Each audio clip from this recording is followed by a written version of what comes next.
What's up, everybody? Welcome back to another episode of Value Hunting for Sorare. We're on to game week 16. We're going to be diving into the Momentum Labs projections to see if we can find some sneaky 20 caps or under to help fill out our rosters. Honestly, fulfill our hopes and dreams, though. Honestly, fulfill our hopes and dreams. My brain right now is like, are we going to edit this out? And you know what? No, because I don't have time. So welcome to the sausage being made. Appreciate everyone for being here and tuning in. If you are new to Sorare, do me a favor, sign up using the link that we have in our show notes. You immediately get set up for free, 20 free common cards. And then if you do decide to get a little frisky and buy a few things, if you buy 5 in the auctions, you'll get a 6th one free. It helps us out, makes us look good, all of those things. A couple other things too before we dive in. If you're not in our Discord, go ahead, join our Discord. You can find that link as well, or sign up for our YouTube VIP. And also, we do a live before lock show before each game week. So we'll do one tonight. This is Monday at 5:30 Eastern. We'll be joined by a guest. We'll dive into all the projections, all the late breaking NBA injury news, and try to come up with some plays. If you tuned in on Friday, you might have seen Markieff Morris get called out, who went for 39, and Jordan Goodwin, who hit a 50 spot. So all I'm saying is tune in for this content. Also, not lost on me, wearing an NBA Top Shot shirt, doing some Sorare. Both can exist. Both can exist. All right, let's dive in, see what we can find. Hopefully we can get some sexy stuff, because I got to tell you, this has been getting harder and harder to find solid caps here.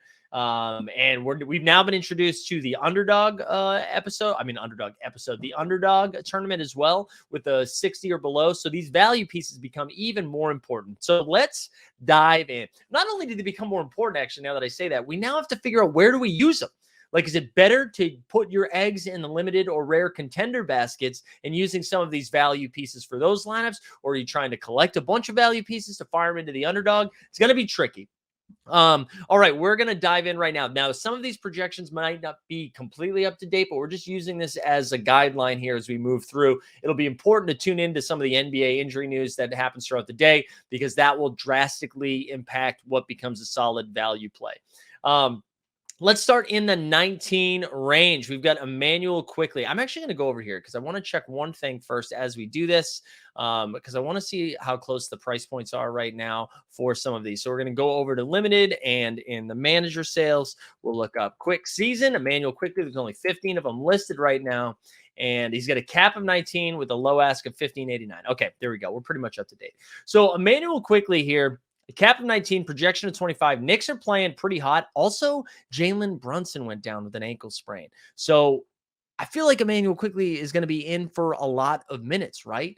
And at a cap of 19, I know for value hunting, we usually try to find these like really, really low end plays. But this to me feels like a really solid, like that projection of 20. What is it? Sorry, we're scrolling around here.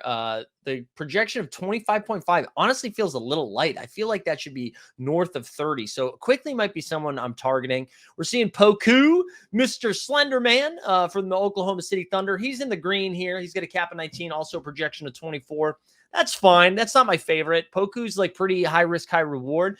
We've seen him go for like near triple double numbers, but we've also seen him put up a 4. So you got to pay attention to that. Kevin Love, whatever. Jeremy Sohan, whatever. I'm not going to target these guys too much. Keegan Murray's been playing really well. He's got a cap of 18, projection of 22.9. He had a really solid weekend. We got to pay attention to the De'Aaron Fox news. So Fox missed some games this weekend, and that's important. So if Fox is out, it's not only Murray's role, but his usage goes through the roof. Speaking of that actually makes me like Domantas Sabonis a little bit more. We saw him put up like 2 big double-doubles. Dennis Schroeder, he started this weekend. Well, he's been staying in the starting lineup. He's got a cap of 17 with a projection of 25. I don't know. How many games do they have for this week? They have, we're on game week 15. I think I said 16. My bad. They only have 1 game. I don't know. The Schroeder makes me, I'd be happier if they had a couple of games, and then we could be like, well, AD might sit. They have a back-to-back. So I'm going to stay away from Schroeder, honestly. Karis LeVert, if Donovan Mitchell is going to continue to miss time, so he missed this weekend. We saw LeVert score 22 real-life points both on Friday and on Saturday or Sunday, whatever that second day was. LeVert looks solid, cap of 17. That projection, if Mitchell is out, is probably closer to like 28, 29 IMO. And then Gafford's here, fine. Victor Oladipo working his way back from injury. He's not like, I know the Heat have 3 games, which is pretty enticing, but I don't know how safe those Victor minutes are. If they get 3 games, I imagine he plays 1. Eric Gordon, whatever. Naz Reid, we've talked about at length. A couple of other games. I feel like, we saw a ceiling game that got helped out from Rudy missing the game as well as Karl Anthony Towns. So Naz Reid's fine. Jordan Goodwin. So Goodwin popped this weekend, right? I told you he went for 50. I think he got 5 steals in both of the games he played this weekend, which you can't rely on that. However, we'll pay attention to the Monty Morris news. Bradley Beal's still going to miss a little bit of time, so Goodwin feels relatively safe with a cap of 17. Does have some ceiling in him. I believe his cap was 19 too. So like because of the last 10, his cap's come down a little bit. So I like Jordan Goodwin here with the cap of 17. The Spurs guys, I don't really want to talk about. Now let's get into the fun stuff here. We're cap of 14, Jalen Johnson. So Johnson has not really performed super hot, even though he's moved into this bigger role. So I'm fine to continue to take shots on him. One thing we noticed from the Atlanta rotation with Bogdan Bogdanovic coming back, he is taking shots. I think he scored like 30 and 28 or something over the weekend.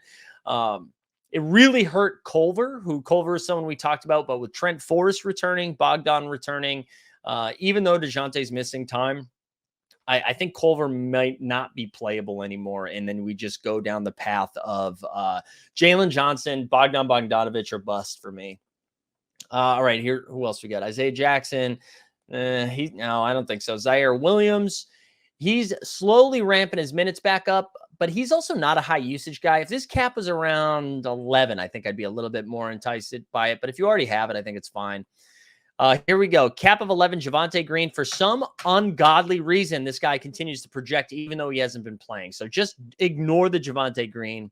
Here, you can see Culver already, right? Cap of 12, projection of 3.8. So there's your answer. The Dragon, Goran Dragic, he's got a cap of 10 and projection of 15.8. I can't figure out in what world both Javonte Green and Goran Dragic are projecting well, but whatever. Jeff Green here from Denver's got a cap of 10 and projection of 13. Nickeil Alexander-Walker really popped this weekend. He went for 27 real-life points. I think he's fine. I think, Mike Conley playing his way back. Lauri Markkanen's missed some time, so we just got to pay attention to the injury news. PJ Tucker, dude, fuck off. Aaron Holiday, I know his projection's still pretty solid here. I'm going to look on my phone, excuse me, but I'm going to pull up Holiday's minutes from yesterday's game because, again, I just think this Trent Forrest, Bogdan Bogdanovic thing, there's just a cluster F of all of these guys, right? And I just don't know how safe Aaron Holiday's minutes are, but I'm ready to be proven incorrectly. So in an overtime game yesterday against the Chicago Bulls, Aaron Holiday played 4.5 minutes. No, 13 minutes. Sorry, I was looking at Justin Holiday. In those 13 minutes and 50 seconds, he had 6 points, 1 board, 1 steal. He took 2 shots and made them both. I think this is I don't love this projection here. Now, if we get news that Bogdan is going to take a day off, that Trey takes a day off, fine. They do have 2 games, so I'll hear it. But I think this projection's a little high for someone playing 13 to 14 minutes. So I don't know if Bogdan really has to be paid attention to here. I know DeJounte Murray's out, but they just have a lot of guys right now. Miles McBride from the Knicks has still been playing relatively solid minutes. I think McBride is a solid play here. And then down here, Christian Braun of the Nuggets has a cap of 5, projection of 11. Yeah, that's fine. Braun's fine. Trent Forrest, though, that was the play, right? He moved into the starting lineup in that game. In the overtime game, he played 33 minutes, going for 7 points, 3 boards, 2 assists, and a partridge in a pear tree. I think these listen, a lot of people are going to be on these Atlanta guys. I think you got to approach that with caution. I think the Atlanta situation is a little trickier than the spreadsheets will tell you. I think Jalen Johnson feels like a fine play. Trent Forrest feels like a fine play, but I don't know if people are paying attention to Bogdan's usage off the bench. And so getting Trent Forrest back, getting Bogdan back, knowing that AJ Griffin's already in the starting lineup, I just think I'd pay a little bit more attention to the Atlanta news. Now, they do have 2 games. You could, if you're factoring in back-to-backs and you don't think Bogdan plays or something like that, I totally get it. But I'd just beware of the Atlanta situation. And maybe that's like PTSD talking because I got hit with that Jarrett Culver this weekend. So to round off what we're looking at here, right? Braun, I think, is fine. Forrest, these are like two of the safer ones. Like Forrest playing 33 minutes in an overtime competitive close game. That brings me hope that he's probably one of the safer ones. He also has a cap of 5, so it's doing you, feeling it's like 12 points, he's still like getting you there. So Braun and Forrest, I think, are fine. Miles McBride, I think, is fine. I am avoiding Aaron Holiday, PJ Tucker, Goran Dragic. I mean, whatever is going on with Javonte Green, I think that dictates. Like, if Green is back, Dragic is out for me. If Green is still out, I think Dragic is kind of fine. I know they're not exactly the same role, but that's kind of how I'm approaching it. Dwight Powell's been like sneaky okay lately. I know I didn't talk about him, but Jalen Johnson is probably my favorite in this range. And then honestly, this might be another. I talked about this with Gnome in our live before lock. This might be another case where we focus a little bit more on a balanced build instead in these like contender lineups, right? Instead of trying to fit in a Zion or fit in one of your star players, maybe we just kind of go like a 25s, 26s across the board, and you get someone like Emmanuel Quickly, who seemed pretty cheap. And again, if Brunson is going to miss time, Tibbs is going to play these guys like 35, 40 minutes a game. One other note on the Knicks things. So we talked about this on Friday live before lock. RJ Barrett playing the backup 4 was kind of a newsworthy thing that happened into the weekend. And then we saw RJ have 2 really, really good games. Now with Jalen Brunson missing time, it's more usage. It's more ball handling to go around. So I think guys like Quickly, Randall, and RJ Barrett are all going to be really solid plays. And that'll trickle down to Miles McBride as well. And Quentin Grimes. So the Knicks situation pains me to say it, but the Knicks situation seems live.